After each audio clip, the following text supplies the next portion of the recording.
First up, we got the High Priestess. She is a keeper of vast knowledge with a story for every situation. She asks the listener to focus on what their subconscious tells them, encouraging them to form their own conclusions. Her power is vast yet subtle. Her answers always mysterious. Wisdom, intuition, dreams, Mandarin, an enigma. So you got a lot of knowledge to spread. The number 2 could be very significant.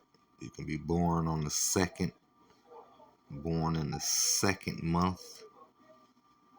2 is very significant. Okay. You can have a 2-year-old. Okay. Moving on. Next, we got the Ten of Wands. The Ten of Wands represents taking on too much and refusing to accept help. When Sagnua's daughter went missing, he searched alone in vain. A timbu tree grew from his ear when he died, bearing fruit he labored for but was unable to enjoy. Overwhelm, stress, obligation, refusing aid, duty. So you could be refusing help. You could be very stubborn, trying to do things on your own, turning others away who's trying to help you. That's not a good thing. And Wands represents fire signs. Next up, we got the Page of Swords. The Page of Swords represents youthful intelligence. The princess uses her wit to succeed where others have failed, her optimism intact through it all. She is a harbinger of new beginnings and new ideas for herself and those around her. Talkativeness, energy, thoughtfulness, curiosity, truthfulness. So yeah, this is an air sign, by the way. And you could have your guard up as well. As you see, she's got the sword wielded. You know, take what resonates, leave what doesn't behind. You could be young, full of youthfulness.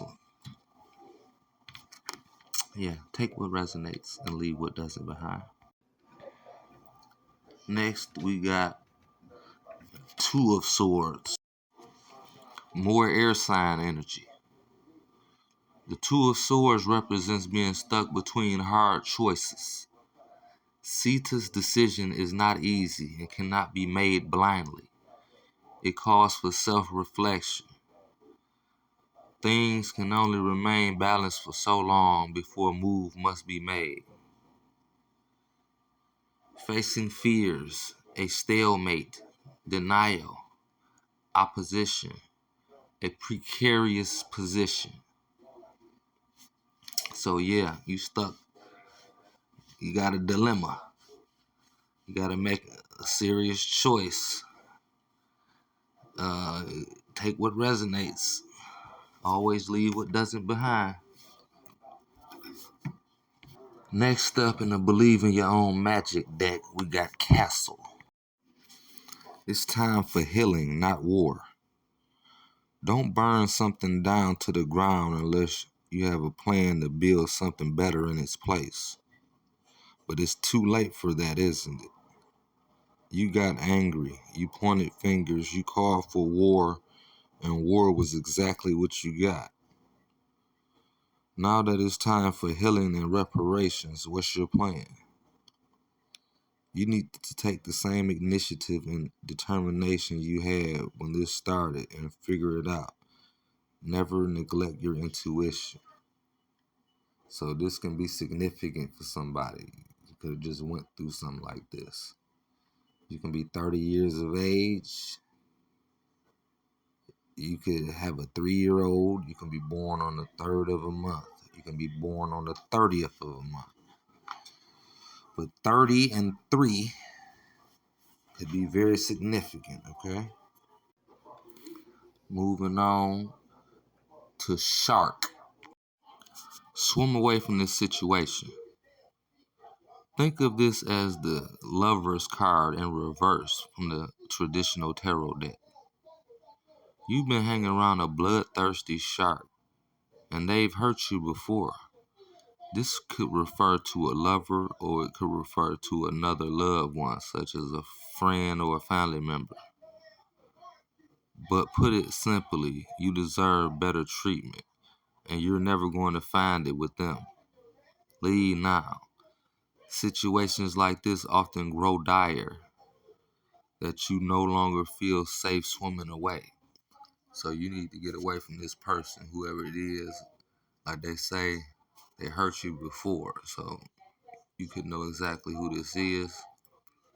You could be born March the 3rd or March the 5th or May the 3rd.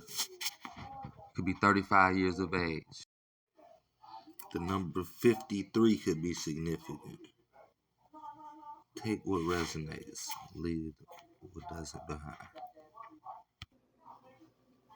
Next up, we have Throne. Your potential is endless. At the risk of sounding cliche, you can do anything you put your mind to. You are a mighty queen who is complex enough to be both gentle and valiant, just and magnificent, or any combination you should ever long for. The reason they tell you you cannot have it all is because they are afraid you will become even more dangerous than you already are. So they know you the GOAT, but they'll never tell you that because they're scared of your potential. Yeah, I can relate. You can be 45 years of age. You can be born April 5th or May 4th. You can be 54 years of age. 45 and 54 is very significant. Take what resonates. And lastly, we have potion. Remember to practice self-love. You're familiar with the concept of self-love and self-care, but either you've never actively practiced them or there's something you've fallen behind on. Either way, you should get back on track. Keep yourself maintained in all ways, big or small. That can mean calling it quits to take a luxurious bath instead, or that can mean putting on a rose water face mask and getting out your planner so you can sort out your life before it gets too out of control. Okay? I see her shirt says basic witch. Okay? You could be a witch. We got witches and warlocks among us. Me personally, I'm a starseed. But we have good witches, we have bad witches. They're among us, okay? Um, the number 24 could be very significant. You could be born February 4th, or you could be born April 2nd. You can be 42 years of age. Number 24 and number 42 are very significant. But yes, like I said, we have witches and warlocks among us. But it's a good and a bad side to everything. Just like you have good witches, you got bad witches. It's good and bad with everything, okay? Take what resonates.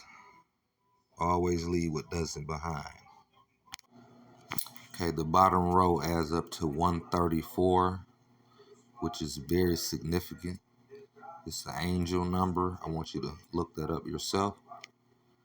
But also, it adds up to 8, which is rebirth and change, which is very similar to the angel number. So take what resonates. what doesn't